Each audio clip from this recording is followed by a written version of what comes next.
Assalamualaikum, balik lagi di channel jam 12. Kali ini aku akan lanjutin alur cerita dari manhwa Reincarnation of the Strongest Sword God yang chapter 31 dan 32. Oke, langsung saja masuk ke ceritanya.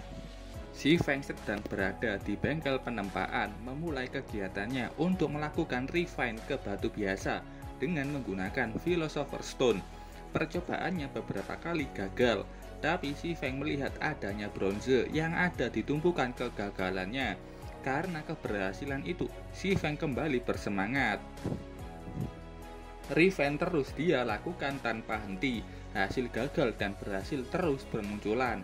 Setelah beberapa lama kemudian, terlihat si Feng yang sudah selesai dengan kegiatannya. Ada tumpukan besar batu yang gagal dia refine. Si Feng mengecek berapa yang dia hasilkan dari refine-nya hari ini. Dari yang dia dapatkan hari ini saja, si Feng sudah berhasil mengubah batu biasa menjadi copper ore sebanyak 470 biji dan juga bronze ore 130 biji. Itu sangat banyak untuk yang dilakukan hanya dalam 1 jam. Saat itu bengkel penempaannya mulai bersinar dan menghilang. Waktu sewanya sudah habis. Saking sibuknya dengan refine batu-batu itu, si Feng sampai kehabisan waktu untuk memulai forging. Si Feng mengecek uangnya dan dia sadar kalau uangnya sudah habis.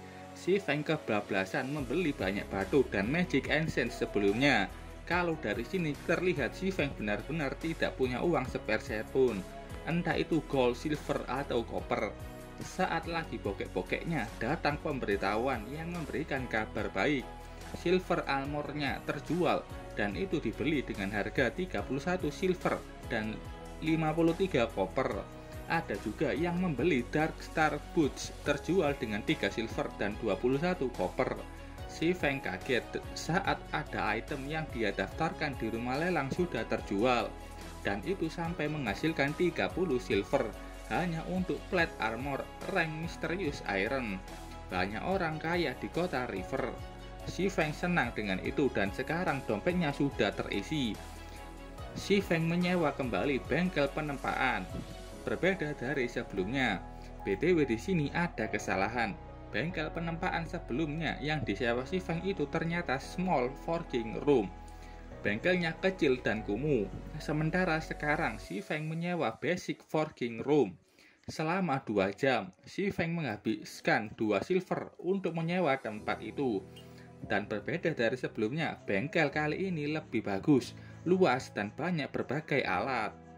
Di bengkel ini juga ada palu 100 Refinement rank bronze. Dengan palu ini si Feng bisa meningkatkan keberhasilan menempanya sebesar 3% dan juga ada Scarlet Devil Fire. Ini Mysterious Flame tier 2 bisa meningkatkan peluang keberhasilan penempaan, membuat potion sebesar 2%. Si Feng senang dengan itu. BTW, dia juga punya Book of Forging yang dia dapatkan saat bersama Blackie ke penempa Jack. Dengan itu peluang keberhasilannya meningkat. Ini daftar peningkatannya. Si Feng melihat daftar itemnya. Si Feng punya blueprint pembuatan armor garrison. Bahan yang dibutuhkan untuk membuat armor itu 5 magic essence, 20 copper ore, dan 5 bronze ore. Dengan berbagai peluang keberhasilan, si Feng bisa membuatnya dengan kemungkinan berhasil 60%. Jalan forgingku dimulai dari sini, kata si Feng semangat memulai pembuatan item pertamanya. Si Feng memulai menempa koper. Setelah beberapa kali ketukan, sistem muncul dan mengatakan kalau si Feng sudah berhasil membuat garrison armor. Forging proficiency meningkat 2 dan mendapatkan 800 XP. Ini adalah stat dari garrison armor karya pertama si Feng. Si Feng tidak menyangka itu akan mendapatkan atribut defense power. Si Feng senang bukan main, percobaan pertamanya sudah berhasil dan itu ada atributnya. Armor ini bisa meningkatkan kemampuan bertahan tank, dan kuil besar yang melakukan Red Deadly Forest bakal menggila karena armor ini. Si Feng sangat semangat dengan penempaannya. Ada yang gagal, banyak juga armor yang berhasil dia buat. Beberapa lama kemudian, tampak si Feng sudah membersihkan keringatnya dan senang. Sudah 2 jam dia menempa. dan berhasil membuat di 23 set garrison armor. Levelnya juga meningkat ke level 3 dan sekarang sudah waktunya Si Feng menjualnya ke rumah lelang.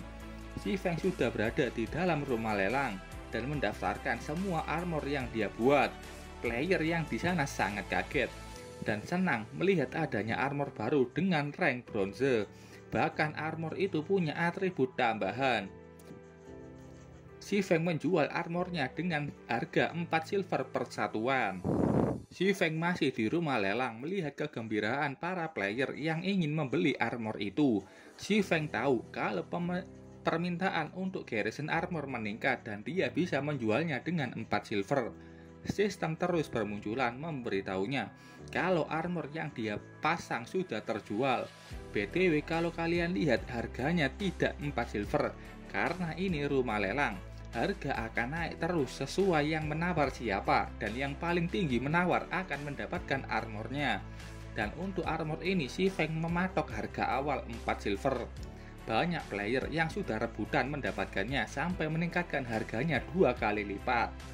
BTW Si Feng saat ini lagi mengecek item ya apa saja yang dijual di sini. Dan dia kaget saat ada yang menjual buku skill langka. Ada Observing Ace yang bisa melihat target yang tidak diketahui atau sembunyi dan mungkin bisa melihat titik lemah targetnya. Ada juga skill Wind Walk, menyelimuti user dengan angin dan meningkatkan kecepatan gerakan 30%. Ada juga Earth Splitter untuk pengguna pedang, itu akan memberikan 30 base damage pada target. Yang terakhir Defense Split, meningkatkan jangkauan normal attack sejauh 10 yard dan bisa memblokir serangan hingga maksimal 6 range attack dan 3 melee attack. Si Feng melihat ke sampingnya, di situ ada 2 orang. Satunya orang bilang kalau dia sudah melelang skill booknya yang berharga untuk memberikan dana ke guild agar bisa membeli garrison armor. Guild masternya memuji dan bilang akan menjadi terkuat kalau guild mereka membeli armor itu. Si Feng bilang yang bagus dari guild master itu hanya memberikan harapan kosong pada bawahannya. Si Feng tersenyum, dia akan membeli skill booknya dengan senang hati. Saat itu ada panggilan video dari Gentle Snow. Si Feng bingung ada apa dia menelponnya. Saat sudah menjawabnya, Gentle Snow bilang, "Aku butuh bantuanmu." Si Feng sampai menjatuhkan keringat mendengar kalau Gentle Snow membutuhkan bantuannya. Kata Gentle Snow, dia ingin meminjam 15 silver karena dia ingin bersaing dengan guild lain untuk equipment. Itu adalah garrison armor. Guild Ouroboros sangat membutuhkan itu untuk raid dungeon level 3 dan Gentle Snow tidak tahu siapa yang membuat armor itu. Dengan insting tajamnya, Gentle Snow bertanya, "Yi Feng, apakah kau yang membuat set garrison armor itu?"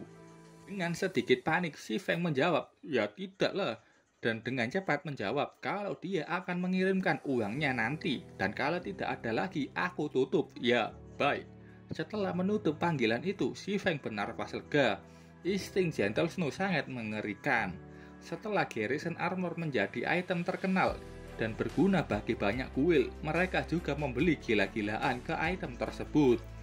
Karena hal itu, Si Feng menaikkan harganya yang awalnya 4 silver menjadi 6 silver sampai 9 silver.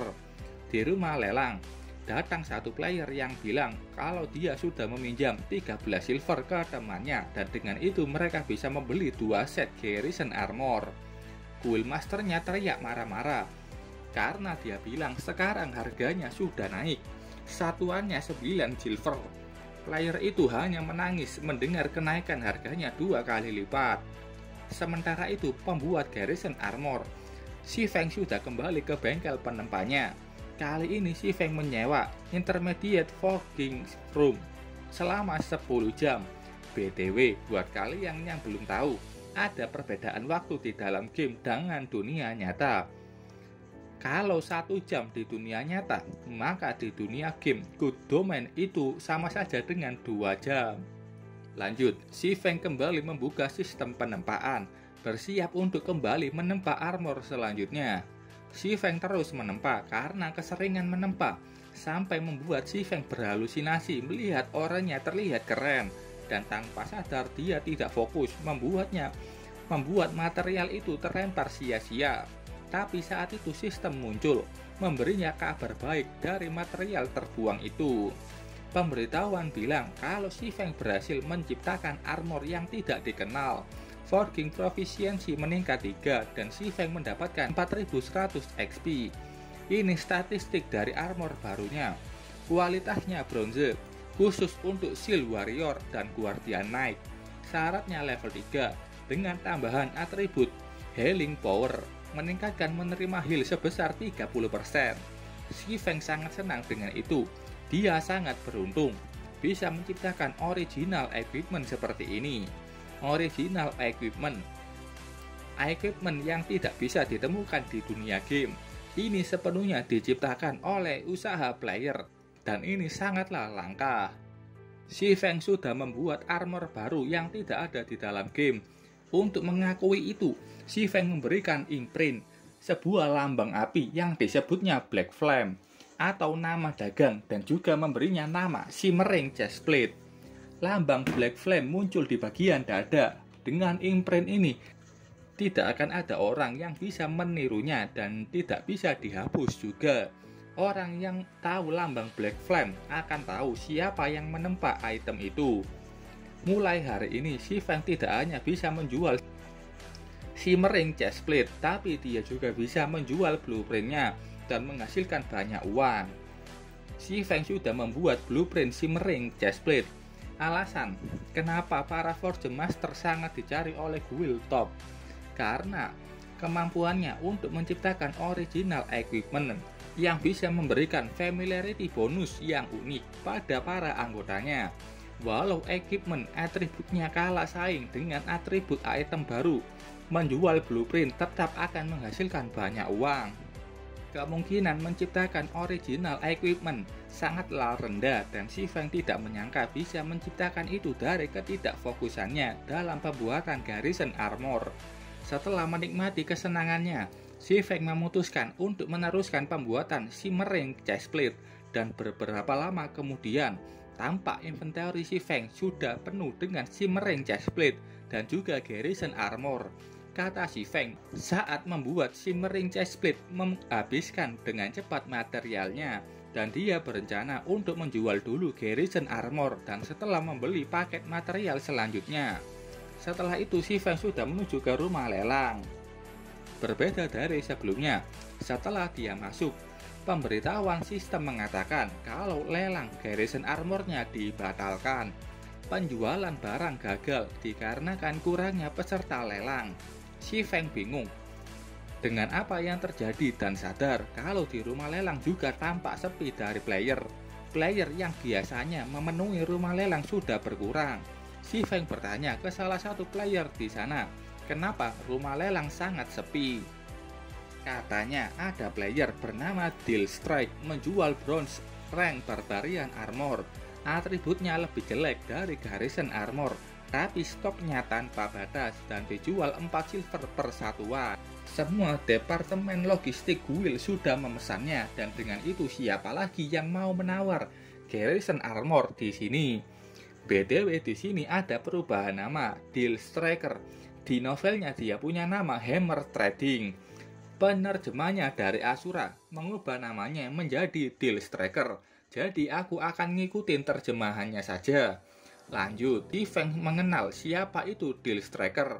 Di kehidupannya sebelumnya, Dillstriker jugalah yang menemukan hidden quest Forge Master. Caranya sama seperti si Feng yang menunggu penempa Jack menempa dan sampai Jack memberinya sebuah quest.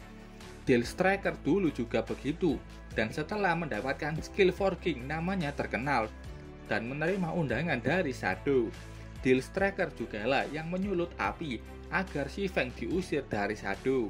Itu semua demi mendapatkan status yang lebih tinggi di guild. Si Feng membencinya dan menganggapnya musuh bebuyutan.